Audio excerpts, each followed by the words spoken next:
Have you ever thought about building beautiful furniture using free lumber? I have, 7 years ago. Back then, I was living in a rented 2-story flat with almost no furniture. I was a proud owner of a vacuum cleaner, but I had nowhere to hide it. I found the perfect spot under the staircase, but the vacuum would always be in plain sight, and I preferred to keep things like that out of view. I figured that the best solution would be a wooden chest, but after doing some research, I discovered that the wooden chest would be more expensive than a regular piece of furniture. And that is when I decided to build one myself. There was just one problem. I didn't have enough money for tools and materials. Since getting the tools and materials for free was not an option, I decided to invest my money in tools and find some free lumber instead. I thought, why not use a reclaimed pallet wood instead of buying expensive lumber from the local Home Depot? And at that moment, I thought I was a genius.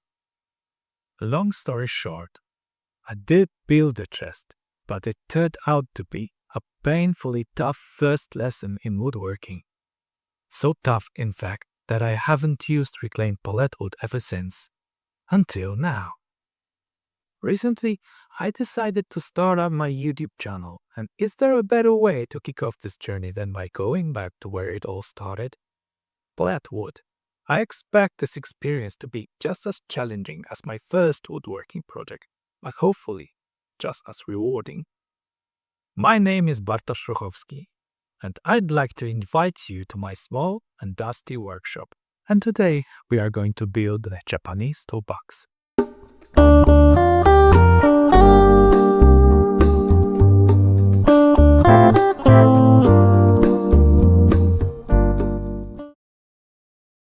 Remember when I told you that my first woodworking project was quite a challenge? Well, one of the biggest reasons was the pallets I use. They were old, heavily worn, and to be honest, I didn't even get a chance to carefully choose them. They were simply what a car repair shop near my workplace had set aside for disposal. I passed them by every day, and one day, the owner let me take some, quote, not the best ones, for free. Okay. Let's talk about pallets. Pallets don't have an easy life. You may say they are born in violence. Take a close look at typical pallet. It is made from raw unprocessed wood, no planing, no sanding, no finishing like you expect in furniture making. Most of the time the planks are just rough sawn straight from the log and cut to size, and sometimes even coated with who knows what kind of chemicals. When it comes to assembly, there is no sophisticated joinery here. Just nails. Lots and lots of nails. Industrial pneumatic nail guns drive them deep into the softwood, often bending and tearing through the grain, leaving serious damage behind. And if that wasn't bad enough, the wood itself. Let's just say it's not premium quality. Full of nuts, nut holes, uneven surfaces, even bits of tree bark. It's basically scrap wood from the start. What you see here is me cross-cutting the planks to speed up the pallet disassembly process. The ends of the planks would have been cut off anyway, since they are usually crack or full of nail holes, and we want to salvage as much clean, hole-free material as possible.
So here's what we ended up with after that little anger management therapy.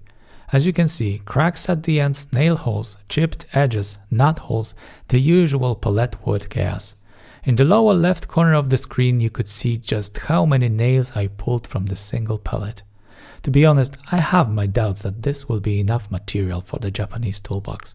Looks like we need more.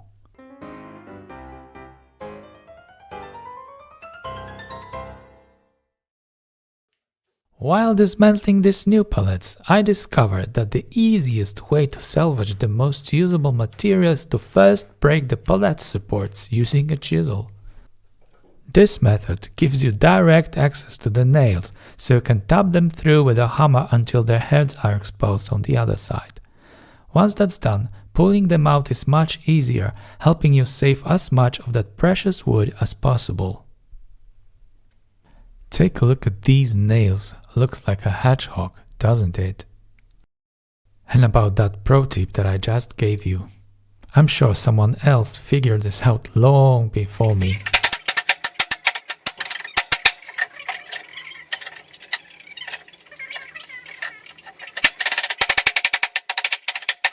Like I said before, some of these planks are a lost cause.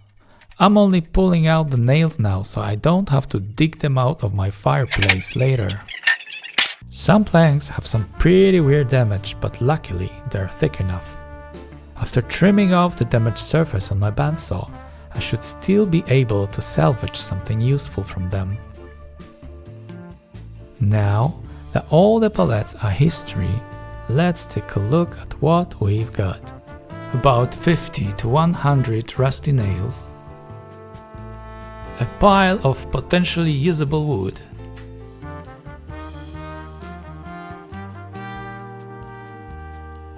and another pile of potentially unusable wood, and a bunch of offcuts and scrap. If I had to guess, we are looking at roughly a 60 to 40 split between usable wood and the scrap.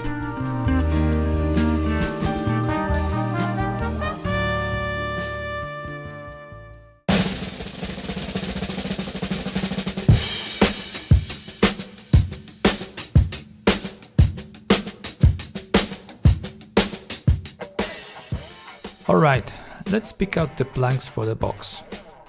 According to the plans, which I will link in the description, the longer sides of the box should be 45 cm and the shorter ones 18.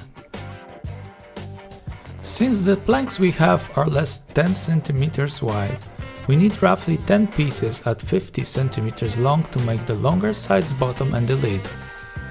For the shorter sides we need 4 more pieces 20 cm long.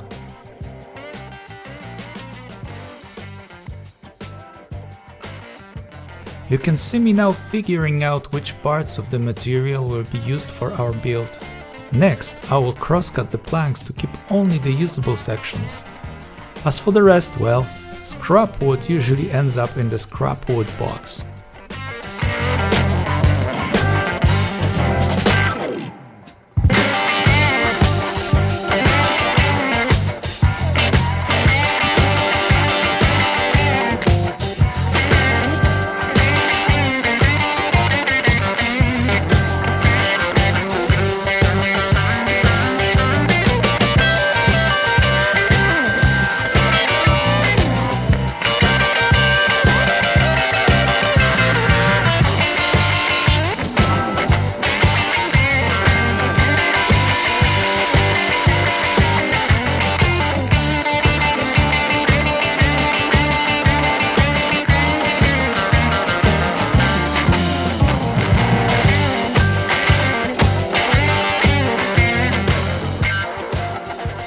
Here's what I ended up with at this stage.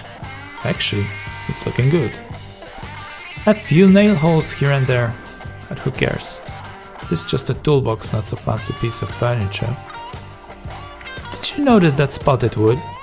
People often say that pine or spruce is boring, but this is one of the unexpected perks of pallet wood. A little fungal magic that adds character.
This is our main goal at this stage. We need at least 2 adjacent flat surfaces to make gluing possible. So let's grab the hand plane.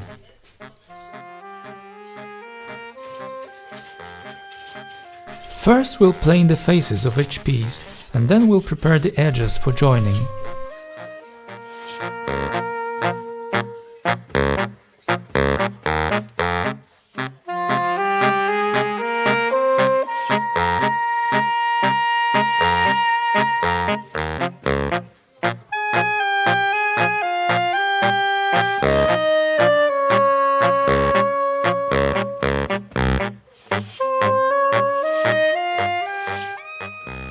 From the right side of the screen you can see the bottom, the lid and the sides.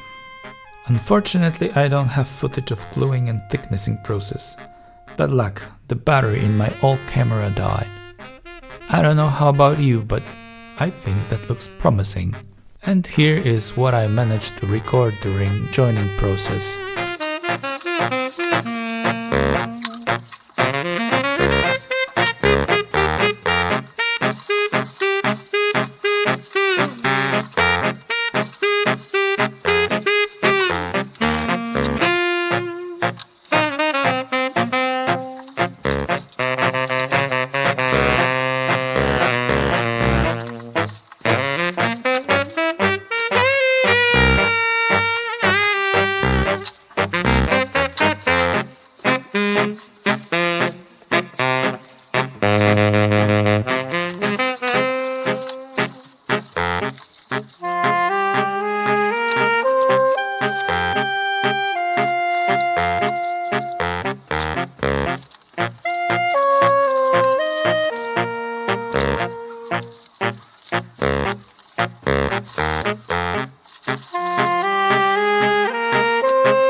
And here you can see the result of gluing process.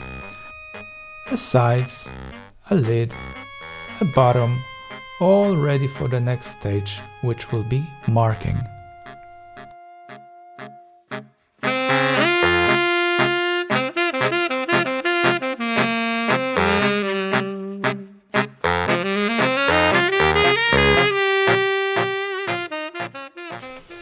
To join the sides we're going to use a through tenon joint.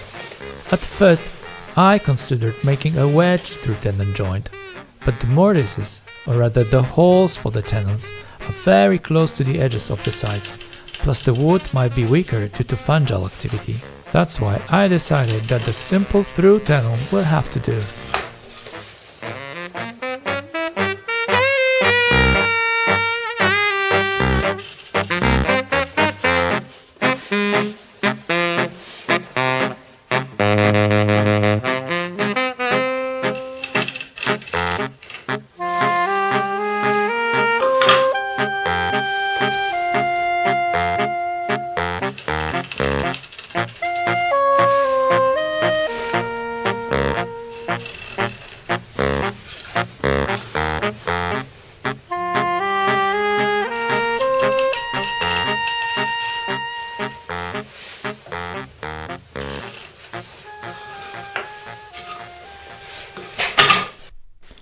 To cut the tenons, I'm using my Japanese pole saw, though I'm not entirely sure about the type. It's most likely a Dozuki saw or Kataba. I like to feel connected to my tools. I know Japanese saws are quite popular among woodworkers, especially hobbyists and YouTubers. You can easily buy one at a tool shop, even here in Poland. But I wanted something different. I wanted a tool that had already been used by a Japanese craftsman. So I found a saw on eBay from a seller whose grandfather, a cabinet maker, has passed away, leaving behind his tools. Every time I use it, I can almost feel the spirit of an old craftsman wondering how on earth his favorite saw ended up in the hands of an amateur.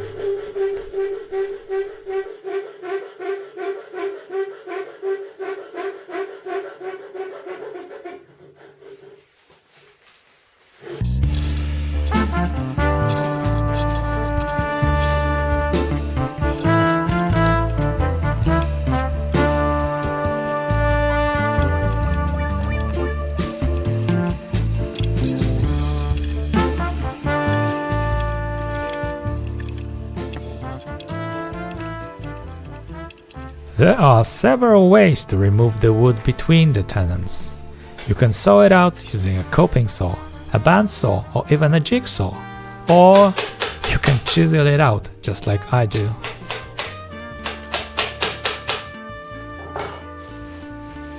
This will take some time, so let's get back to the Japanese saws. I also have a Ryoba saw, but that one I bought brand new from a tool shop in Japan. You've already seen it in action during a wood preparation process.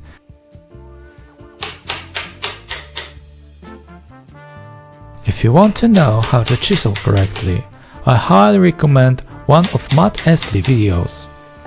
Now, am I chiseling correctly? I'm trying.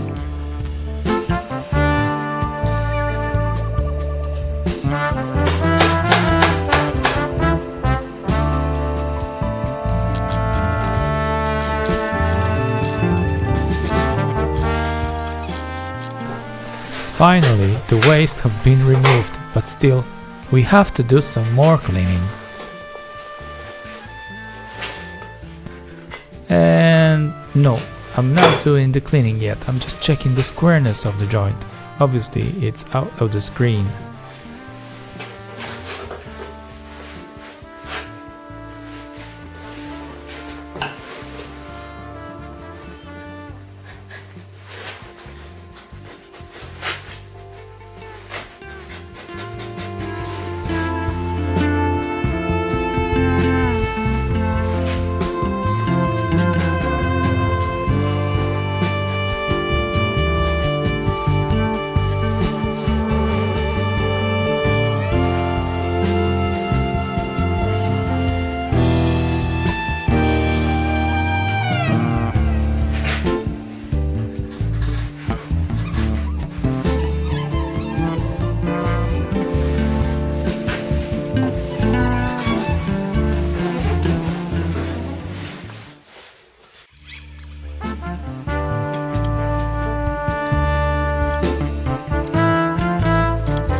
Here you can see all four sides of the box joined together. I haven't glued them yet, so let's check if by any chance the box is actually square. Precision is important, but you also have to be reasonable. A perfectly square box is always great, but not always achievable. If so, you can live with some imperfections, or find a way to compensate for or hide them. You don't always need to aim for 100% perfection.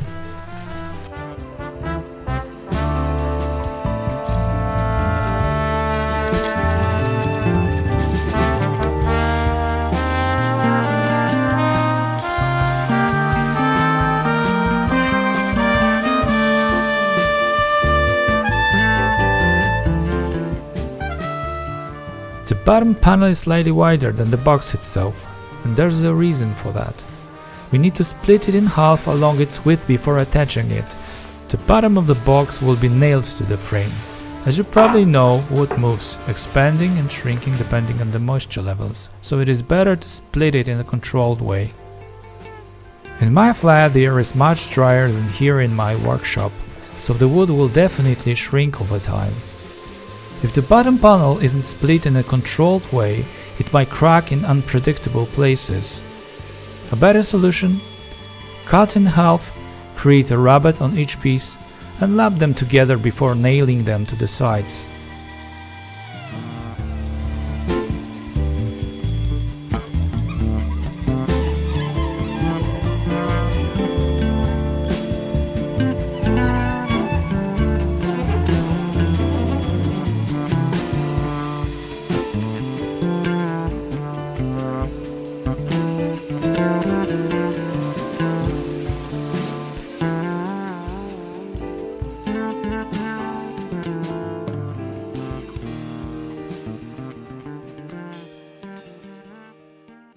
And what is the moisture level of the wood that I've used? The moisture meter shows 15.4%.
Alright, time to put in the first nail.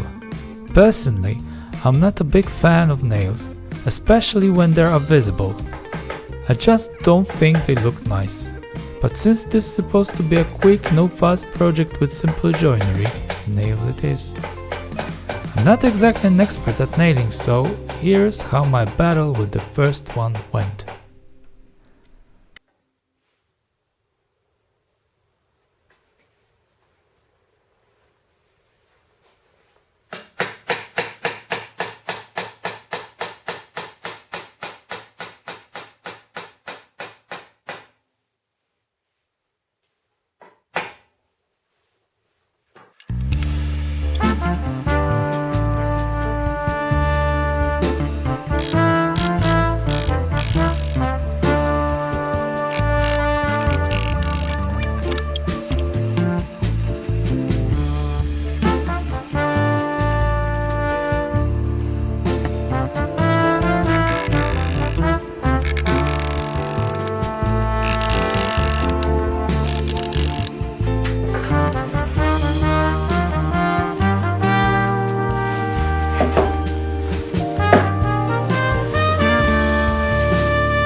And there's something we forgot.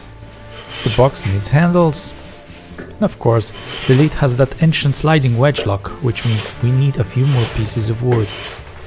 Luckily, I still had some pallet leftovers lying in the background, so I milled a bit more material. And now, let's plane these pieces and get everything ready. The sliding wedge will be made of oak.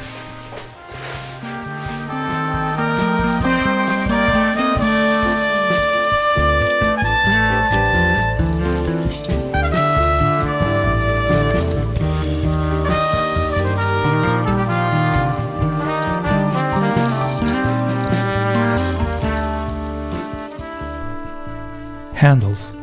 I want them to have a slightly curved shape. It will add a bit of elegance to the overall look of the box. To get the right curve I need something round to trace, and what do you know, the lid of the bucket I keep nearby is just perfect. Once the shape is transferred onto the wood, it's time to cut it out. There are a few ways to do this. For the first handle I went the traditional way, chiseling it out, refining the shape with rasps, and finally smoothing it with the sanding block. But let's be honest, I'm not the most patient guy. For the second handle I cheated and used a bandsaw. Same result, just way faster.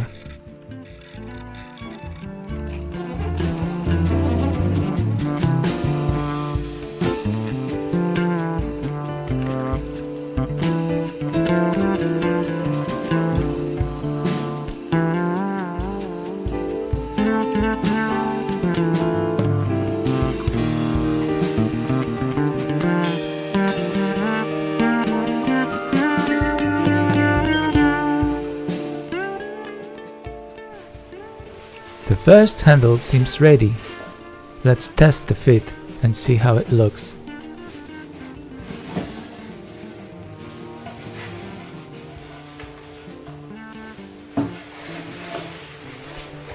Not bad, right? It's smooth, no splinters, pretty satisfying result for something made entirely with hand tools. Now, like I mentioned before, the second handle was made on the bandsaw. Can you tell which one is which? If you can, congrats! You just earned your honorary woodworking black belt.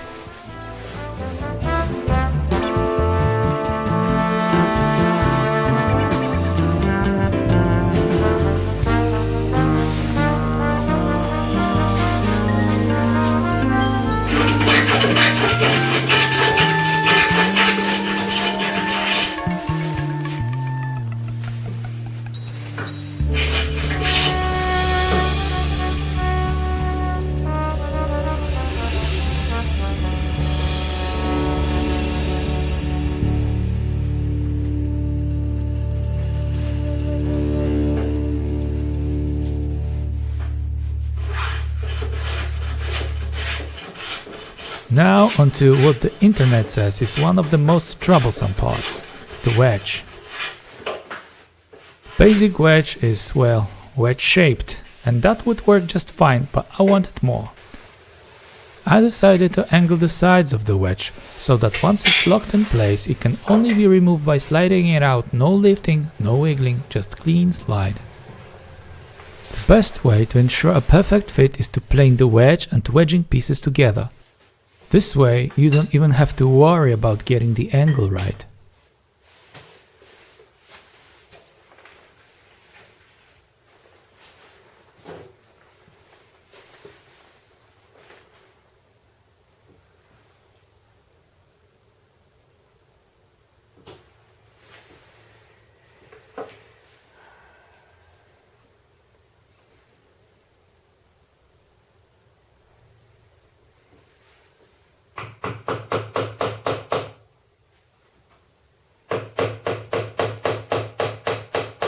And yeah, I know, I should have pre-drilled the holes, but hey, sometimes I get lazy, remember?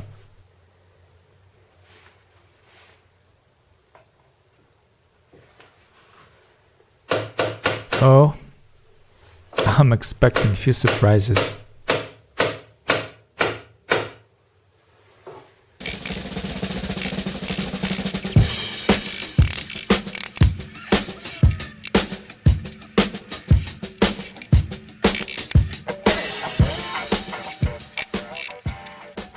With the wedges secured, it's time to fit the lid. Since the panel is obviously too big, we need to trim it down. And while we're at it, we can get rid of that ugly nut.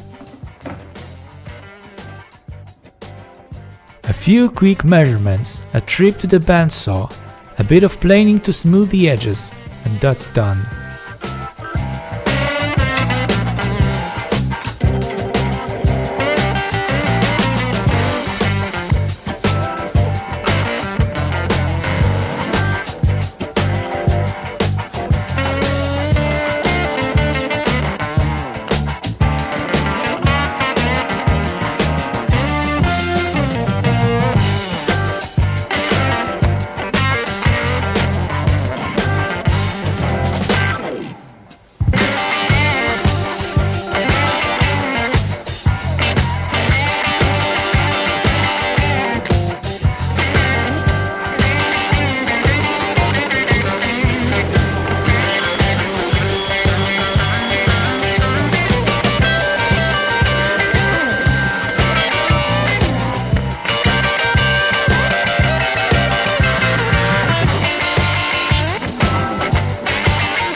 Let's take a quick look at how the wedge mechanism actually works.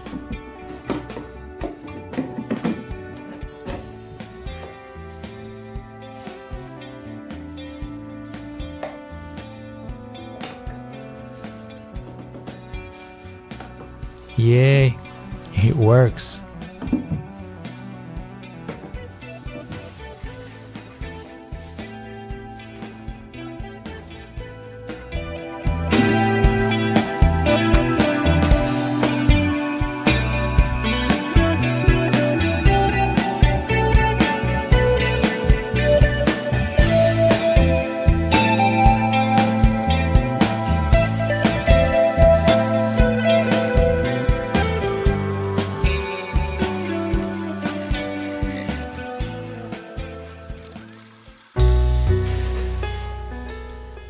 With everything assembled, it's time for the final touch, applying finish. I decided to use hardening oil, and here's why. It's forgiving, which is important since we are dealing with soft wood with wild grain patterns. Dyes? Well, dyes would probably leave ugly blotches. Lacquer? In this dusty workshop? It would take forever to dry. Honestly, I've been leaning towards oils and waxes for a while now.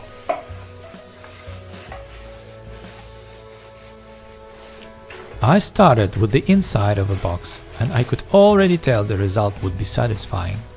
You see what I mean in a second once I start applying oil to the outer surfaces. Look at those spalted areas, Bob. Amazing.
Now, let's give the oil about half an hour to soak in.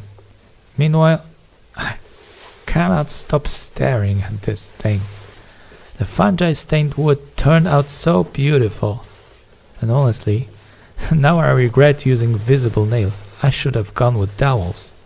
Anyway, I think it's time to clean up the mess.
here it is, the final look at our Japanese toolbox. Thanks for watching.